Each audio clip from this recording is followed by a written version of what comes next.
Hey everyone, I'm Hunter, and today I want to show you how I made this 3D levitating can effect. It's a pretty simple product video to make. I'd say most of the work is done in editing, not in actually filming it. For our lighting setup, I have a key light, which is going to be our Aperture 300D Mark II with a Godox strip diffusion. For lighting our blue screen, I'm using this Amaran 200D with a lantern attachment. So the first thing you want to do is when you set up your blue screen, it's not necessarily about how bright it is, it's more so about how evenly lit it is. Make sure there's enough separation between your product and your blue screen. Make sure that your product is clean, free from any dirt, any stains, any dents. So I'm gonna add some texture here with some fake condensation. Since this is a 360 effect, we wanna make sure that we get the entirety of the can, not just the face of it.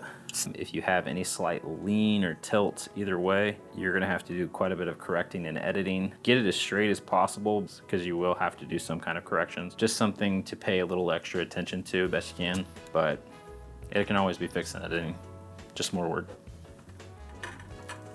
So I'm going for sort of a key light at 45-degree angle to the face of the can. You can see here, it does kind of create this line on the front of the can, and a good way to get rid of that whenever you have one of these strip diffusions is just turn it sideways, and then you can see that it pulls the light up sort of the top of the can, and then from there in editing you can actually kind of make it look like a sunspot. Now that I have the key light set up, we're just going to use a flag rather than the light. We want to position that pretty close to the can, just enough to give us enough bounce. Kind of go over the look that I was after. Since we have our key light coming in here, it's kind of illuminating this side, and we have our real bright spot up here. And then on this side with our bounce, we've kind of created this really nice bright illumination here that almost gives us a little bit of an edge light look while softens some of the shadows over here and just leaves a little bit of a dark space in the center. And something else you might want to consider doing if you're getting a little too much light spill on the top of the can like I am, I'm going to use a negative fill, and I'm just going to hold it back here to cover any spillage that's coming off this lantern. Other than that, I think it's ready to go. To film this, I'm using a Sony FX3. I do have a 90mm macro on here. You can use a 40mm. That's what I used when I originally shot this. It worked great. My only regret was that I wanted something that had a little bit sharper focus, which this would achieve. Honestly, the only thing I would avoid is just going something that's a little too wide, because then they'll start sort of warping the can, and then you can start having a little bit more issues in editing. I'm shooting this at f7.1, and I am shooting this at 4K 120, so I have my shutter speed at 250, my ISO 12,800, which is the second native ISO for this camera. You want to get about 2 full rotations per can, and then that's pretty much it. You're done.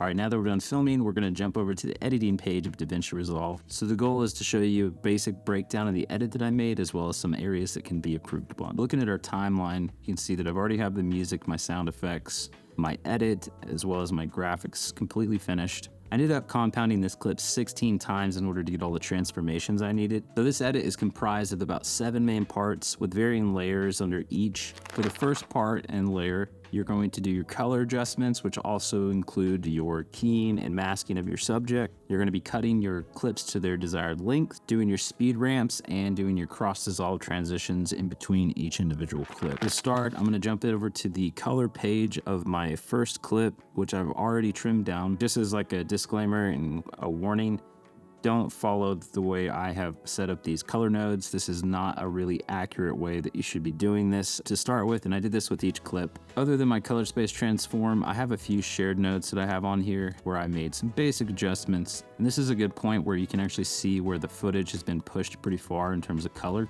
If you look at our scopes here, I am pretty much maxed out before I start losing information, and it's looking rough. So I did have a noise reduction node on here, but I can't turn it on because my computer will just crash because it cannot handle noise reduction, especially whenever I have this many layers. So one last thing that I did want to mention here was I have a halation effect. I wanted to hide this best I could without blowing out the entire image, and it did an okay job. It does add a little bit of nice saturation in the bright spot, so ultimately I was going for a sunlight effect, and honestly I think it's kind of being achieved right there. Could it be done better? Yes, especially if you're in a better color space than I was, but for the effect, I think it turned out all right. So that's all I had in terms of the color management. Other than that, we have our key, and then we have our mask where we tracked each individual can. And to kind of show you a little bit more detail into each mask, there's nothing too complex here. Basically, you're just going to want to draw your mask around the bottom of your subject. I think it's really important that you add in a good amount of inside softness. It's rather that you lose just a little bit of the bottom of the can than to try to get it exactly perfect. After you've keyed out your subject and you've masked it and tracked it, just make sure that you right click here and add an alpha output and then connect this blue box, and that's what will cut everything out. So going back to our edit page here, the only other two changes that you're really going to make to this is you're going to make your speed ramps here, and then you're going to add your transitions. I made it to where my speed ramps start right when this part of the label disappears up here in the top left corner, right about here. And then I have the transition happen at the peak of the speed ramp. This is usually the best place to do it since things are moving so fast. It makes it really hard to notice it when it's happening. For the transition that I used a cross dissolve transition. The only trick here is just making sure that you line up your cans and they're at the right keyframes apart. You don't want to finish one clip and start one clip at the exact same point in the rotation. You actually need to jump ahead where it would be in that rotation. A good way to do that is just to go ahead and make your speed ramp adjustments first, and then you can go in and start making adjustments to the positioning and the timing of your clip. That way you can get your clips to start and end at the exact amount of frames that you're looking for apart. And just to show you, this clip ends with my S right here, and then my next clip ends over here. And that's because it's skipping so many frames at its peak. So that's the proper amount of frames that your eye would see it with motion blur. And then whenever you add in your cross dissolve, it makes it a little bit less noticeable, especially whenever the can's already been aligned. Once you're done making those initial adjustments, you're going to want to compound this clip. And then from there, you'll make your X and Y position as well as your rotation angle changes. Whenever you have speed changes, especially with any type of transform keyframes, they will always collide at some point, and there will be some kind of issue to where you can't get your keyframe on the exact point that you're trying to do, or you can't add them, and it is a huge headache. So to avoid that, it's always better to just compound your clip and then work fresh from that clip. So like I said, after I compounded that first set of clips, I went into my inspector and I adjusted my X and Y position, made hundreds of keyframes to make sure it was straight. I also adjusted my rotation angle. The only things I suggest not touching are your pitch and yaw. So you can see here that I have an adjustment clip, and if I turn it on, you can see that I've made a grid, and I've used this to align my cans perfectly while they're rotating. That way I can make sure that they're not too far up, not too far down, and this is how I can also check the rotation angle. To make your own grid, it's a little less straightforward than it is on some other programs by going to your effects and then adding an adjustment clip, and then you want to jump down to your filters and you want to type in grid. Drag and drop that on there. Then from here, you can go to your inspector and your effects, and you can adjust the amount of rows and columns, as well as their thickness, however you're wanting to do it. And then you can make some zoom adjustments to it to get it aligned perfectly. So after you've fully straightened your can and you've compounded that clip, on your next compound, this is where you're gonna make the levitating effect happen. So I wish there was some scientific way I could say that you break it off by these numbers and you get to levitate. But honestly, I was not in a perfect scenario for that to work. I tried to split it up, I think by every 23 frames, and it just did not work out with the timing. And I think a lot of that had to do with where I had the transition happen, and the length of each clip didn't work out to the right lengths. Ultimately, what I did is, you can see these markers here, I tried to evenly space it, and then from there, I went ahead and I started making adjustments because I wanted it to look right to my eye, rather than to be measured out perfectly. I will say the only thing that you're really looking for is you just want it to be as smooth as possible. You want the transition to happen, at least in my case, at the top of the levitating effect. I really didn't have it dip down too far, but I had it raise a little bit higher. My lowest point, which is 3.33, and then my highest point was set at 13.33.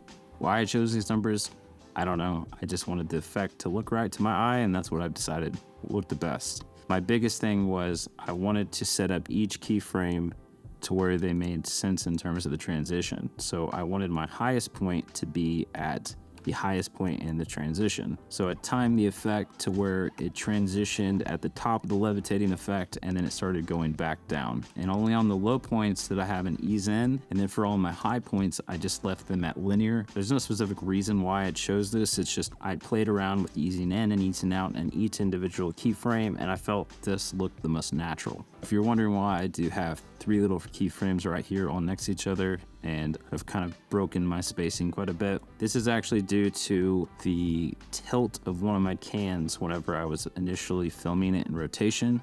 The can was actually tilted away. Right when the transition happened for the next can, it was tilted the opposite direction. So one can looked larger and the other can looked a little bit smaller. It was only on the top part of it. But what I decided to do here was I made an adjustment in the position and scale so that one can actually shrunk as the other can was transitioning in, so that there wasn't as big of a change, at least to your eye. But if you go really slow, you can actually notice it right there. You can see the can gets just slightly smaller, and then it gets a little bit bigger here. It was a lot worse before I made this. I think it made it a little bit less noticeable.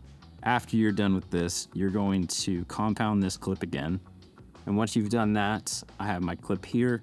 The only changes I actually made to this compound clip were I saw some additional funkiness with the rotation angle in my X and Y positions.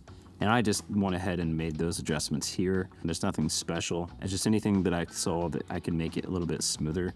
And this is the point in which you're going to want to add your text effects. I'm not really going to dive into all this because this is going to be completely dependent on your own project. For me, I just added some text layers, messed around with the fonts. I mean, here you can just be as creative as you want. I just added some fonts, and then I wanted them to move opposite directions, and then I added a slide transition to make it look like they were transitioning with the spin and transition of the can.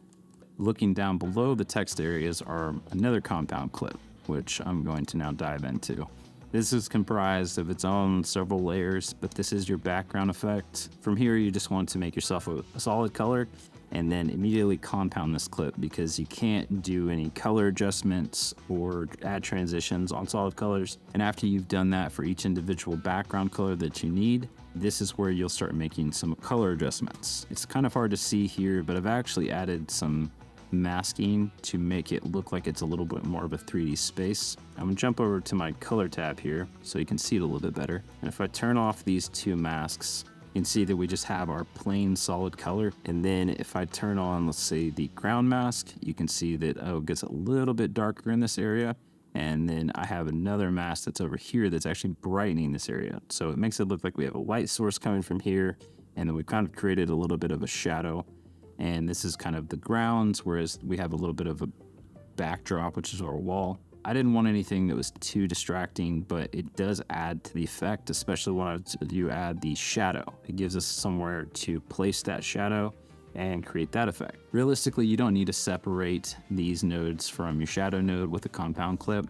You could add another one by just turning these into parallel nodes, so like that, and then you would probably want to add this to your parallel as well. But then from here, you can go to your mask, just create a circle, and then adjust it on its rotation angle here.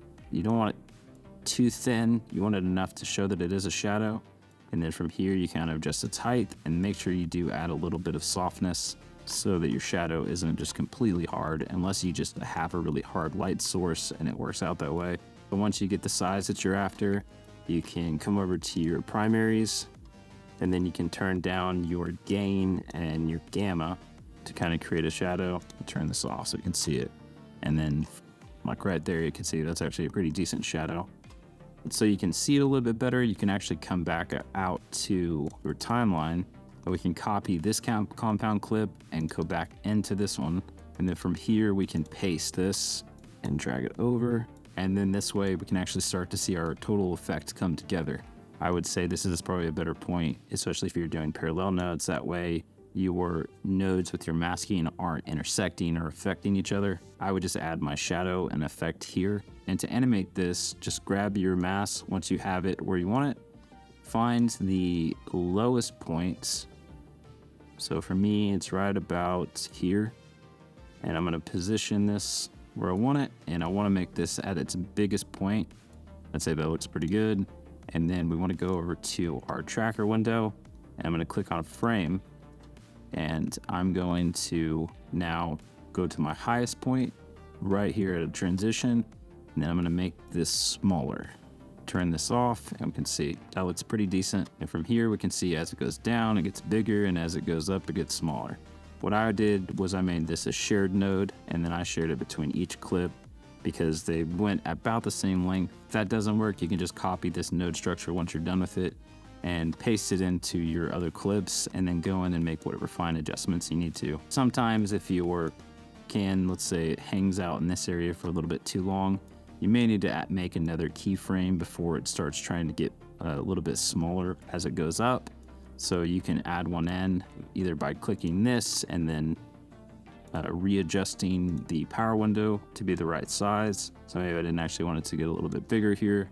Then we can make one here, and you can see it doesn't really make any changes until it starts to actually go back up. And since I've already shown you how to do the animated shadow effect, if you didn't do it in the previous compound, you can do it in this one. Just the exact same thing, nothing's different. The only reason I did it here is because I just wasn't ready to do it yet, and I wanted to see how everything looked a little bit better before I started going in and animating that. Okay, now that you have your cans fully adjusted, everything's been keyed out, all your speed adjustments have been made, you have your text animations and your background as well as your animated shadow effect completed, you want to copy all these and make them into their own compound clip, which will then bring you back to where we started. And you'll have one nice put together clip that basically looks like this. From here, you want to add your music, add your sound effects, and then if you have any title animations, this is a good place to put it. The only adjustment that I made to this clip was I actually sped it up just a little bit, I think by another 15%. So that's pretty much all I have. I hope this was helpful even in the slightest bit. If you have any questions about any piece of this, please feel free to leave a comment, or you can reach out to me on Instagram at /100cash. I hope to make a lot more videos like this. I already have some in the works. Hopefully next time I can go into more of a deep dive edit and show you the process throughout rather than just doing just a breakdown of something I've already edited. So I know that can be a little bit tedious and leave you with questions. I will honestly do my best to answer any questions if you have any, and I will catch you in the next one.